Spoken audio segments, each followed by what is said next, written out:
Hey guys, welcome to the garage. This is Garage Cigar with Doc, or Cigar Garage with Doc. But this is actually part two to the one I had to cut off. I was telling a story about Somerville, South Carolina, a ghost hunting story.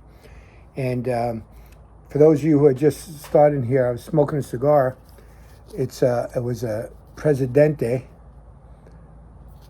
and this is the Ave Maria.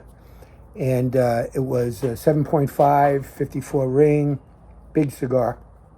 Very good taste, loaded with flavors. Fantastic cigar, actually. Burning well, smoking well. And very nice cigar. It's actually has a Habana wrapper and the Nicaraguan and Honduras fillings. Excellent cigar. And it's the Presidente. Anyway, getting back to, this is actually part two, getting back to the story. The story takes place in Somerville, South Carolina, about 7 years ago. And I had a couple of people come with me on a ghost hunting.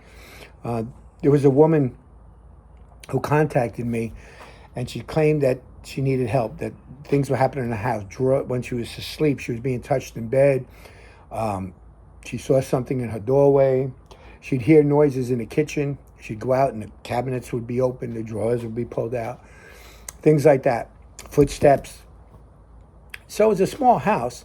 When we showed up in the house, my daughter, Erin, who was part of the team, she was singing a song, and she had seen this movie, and she was singing the song as she walked in. Jeepers, creepers, where'd you get those peepers? That song. And we were doing EVPs in the bedroom. And all of a sudden we got an EVP back with a really gruff voice saying, Jeepers, creepers, where'd you get those peepers? Singing the song, the exact song she sang when she walked in the house. Unbelievable EVP, unbelievable. We got a couple of them that night, but that wasn't all.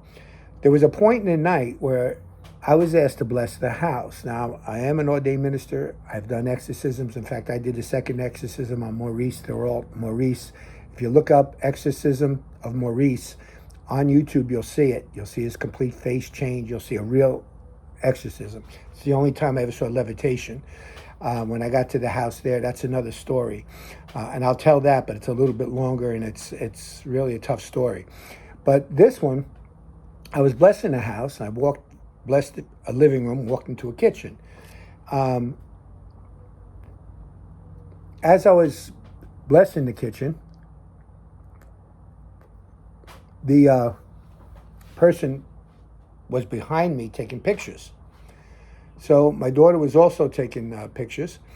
And all of a sudden, when we developed it later on and looked at the pictures, as I was in the back of me, behind me, all of a sudden it looked like, at first, almost like a jack-o'-lantern.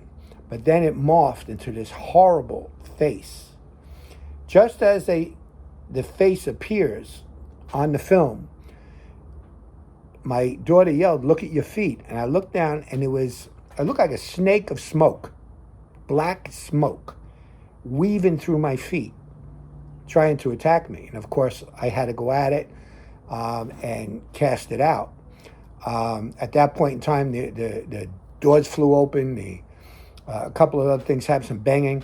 At that point, we cast it out. When we also went back to the EVP, not only did we get that on film, seeing a demon face, but another EVP was a ringing of a bell, and it said, "Come and get it, come and get it," like it was food, like a food, like years ago in your cowboy films, like a ring, "Come and get it, come and get it."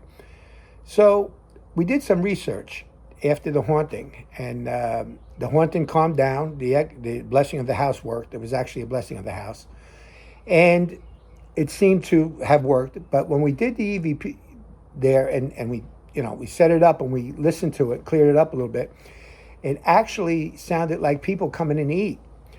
Well, we did some research on the house, and when we did, we found out that right there in that spot was a farm, and that is the spot where the dinner house was that they were working on this farm. So everything really, really fit. This was a real haunting, and it was pretty bad for her. But at least I could say that the Lord cast it out, and went okay from that point on. She was fine. She began to go to church. She began to pray, and I also taught her how to bless her own home, and everything worked. But it was a real case right here in South Carolina in Somerville. So if you're ever in Somerville, there's a great ghost tour there too. This is not on a ghost tour. A lot of people don't even know this story, except for some of those who have seen the film that I sent to them. Maybe someday I'll be able to play it on here, or when I get better equipment, I could show some of these things. But anyway, this is the completion of part one, and I just want to ask you, please give me a thumbs up, guys, and put me down as a subscription. And the reason I say that is because all of these stations that show cigars or guns or anything like that, YouTube really doesn't like. And they try to take them off or give them a hard time.